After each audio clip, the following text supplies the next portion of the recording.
Sandra, que c'est le grand enseignement des prévisions. Le coût pour les populations de ce qui se passe est totalement disproportionné en fonction de la qualification des gens. Ouais. Et que la crise que l'on vit a probablement inversé les progrès qu'on avait pu réaliser en matière de pauvreté.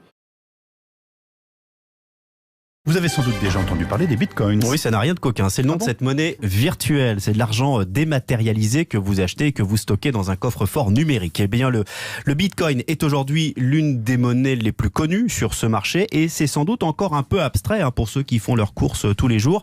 Mais ça va bientôt changer puisque dès l'an prochain, c'est une annonce faite ce matin, une trentaine de grandes enseignes comme Decathlon ou Maison du Monde permettront à leurs clients de payer avec ces monnaies virtuelles. On indique que ces fameuses politiques budgétaires qu'on active dans tous les sens doivent aussi servir à amortir et à réduire les inégalités qui sont creusées par la crise et accélérées probablement par les politiques monétaires. Martial You, bonjour. Bonjour. Si je veux par exemple acheter un t-shirt dans une grande enseigne sportive. Vous avez alors un portefeuille numérique sur lequel est stockée la somme et quand vous passez à la caisse, vous posez votre téléphone sur un terminal de paiement adapté qui débite votre compte. L'intérêt et le risque aussi, c'est que cette monnaie ne passe par aucune banque. Elle est certifiée par des milliers d'ordinateurs en réseau répartis dans le monde entier.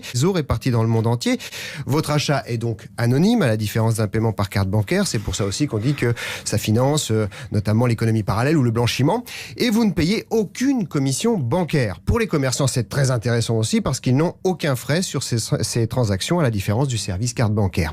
Les États voient d'un très mauvais œil cette monnaie apatride, d'autant que Facebook veut aussi lancer la sienne pour assurer les paiements dans le monde entier entre ces 2 milliards de fidèles. Depuis le début de l'année, son cours s'est envolé, vous allez le voir, pour frôler les 50 000 $. Un nouveau record absolu, car pour les investisseurs, la démarche de Tesla et de son patron Elon Musk apparaît comme une marque de confiance dans cette devise numérique, souvent critiquée pour sa très grande volatilité. Elon Musk, qui fait depuis longtemps l'éloge des crypto-monnaies, en particulier du Bitcoin, la solution pour certains pourrait venir de la création d'une catégorie de Bitcoin propres, les Green Bitcoin ou Bitcoin vert, qui seraient créés en utilisant des énergies renouvelables, des énergies dans lesquelles il faut investir. En attendant l'avenue des Bitcoins propres, l'investissement des Tesla à très court terme, en faisant flamber le cours de cette crypto-monnaie pourrait...